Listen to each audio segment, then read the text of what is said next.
السلام علیکم ورحمۃ اللہ۔ ویلکم ٹو زخرف القرآن چینل۔ آج میں آپ کو عید الفطر اور عید الاضحیٰ کے بارے میں بتاتی ہوں۔ اسلام میں دو عیدیں ہیں۔ عید الفطر یہ ہر سال یکم شوال کو منائی جاتی ہے۔ عید الاضحیٰ یہ ہر سال 10 ذی الحجہ کو منائی جاتی ہے۔ عیدین کی نماز کے بارے میں رمضان کے روزے مکمل ہونے کے بعد پڑھی جاتی ہے۔ عید الاضحیٰ کی نماز حج کا فریضہ ادا کرنے کے بعد 10 ذی الحجہ کے اختتام پر پڑھی جاتی ہے۔ یہ دونوں اسلام کے محاسن میں سے ہے۔ مسلمان ان دونوں عظیم عبادتوں کو اللہ کا شکر ادا کرنے کے لیے پڑھتے ہیں۔ یہ نمازیں سنت موقتہ ہیں اور ہر مسلمان اور مرد عورت پر کو چاہیے کہ یہ پڑھیں۔ عیدین کی نماز کا وقت یہ اس وقت شروع ہوتا ہے جب سورج ایک نیزہ بلند ہو جائے اور سورج ڈھلنے تک رہتا ہے، اور اگر سورج ڈھلنے کے بعد لوگوں کو عید کا پتہ چلے تو وہ دوسرے دن اس کے وقت پر نماز پڑھیں اور قربانی کا جانور عید الاضحیٰ کی نماز پڑھنے کے بعد ہی ذبح کریں۔ عید کی نماز میدان میں پڑھی جائے۔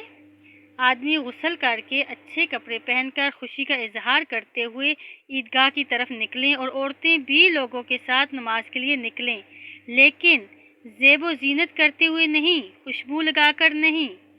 حائضہ عورتیں خطبے میں شرکت کریں لیکن نماز پڑھنے کی جگہ سے دور بیٹھیں۔ بہتر یہ ہے کہ مقتدی صبح کے بعد پیدل چل کر عیدگاہ جلدی آئیں اور امام نماز کے وقت آئیں۔ سنت یہ ہے کہ ایک راستے سے آئیں اور دوسرے راستے سے جائیں۔ عید الفطر کے دن گھر سے نکلنے سے پہلے چند طاق کھجوریں کھا لیں، اور عید الاضحیٰ کے دن نماز پڑھنے سے پہلے کچھ نہ کھائیں بلکہ اپنی قربانی کا گوشت کھائیں۔ عیدین کی نماز شہر کے قریب میدان میں پڑھی جائے۔ جب آدمی عیدگاہ پہنچے تو 2 رکعت نماز پڑھے اور بیٹھ کر اللہ کا ذکر کرے، تکبیریں پڑھے، اور عید کی نماز مساجد میں نہ پڑھی جائے الا یہ کہ کوئی عذر ہو، مثلا بارش اگر ہو تو پھر ہی پڑھ سکتے ہیں۔ جب نماز کا وقت ہو جائے تو امام آگے بڑھے اور لوگوں کو 2 رکعت نماز پڑھائے۔ اس نماز کی نہ اذان ہوتی ہے نہ اقامت۔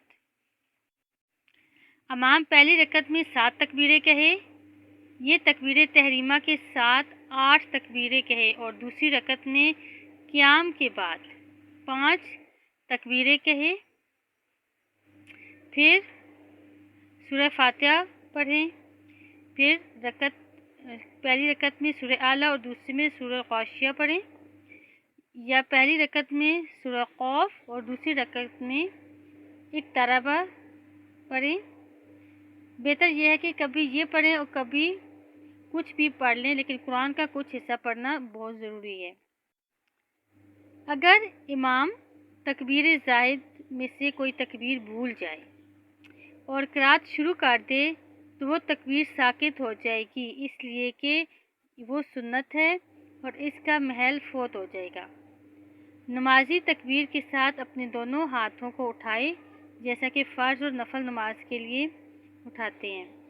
اپنے خطبے میں عورتوں کو بھی نصیحت کریں۔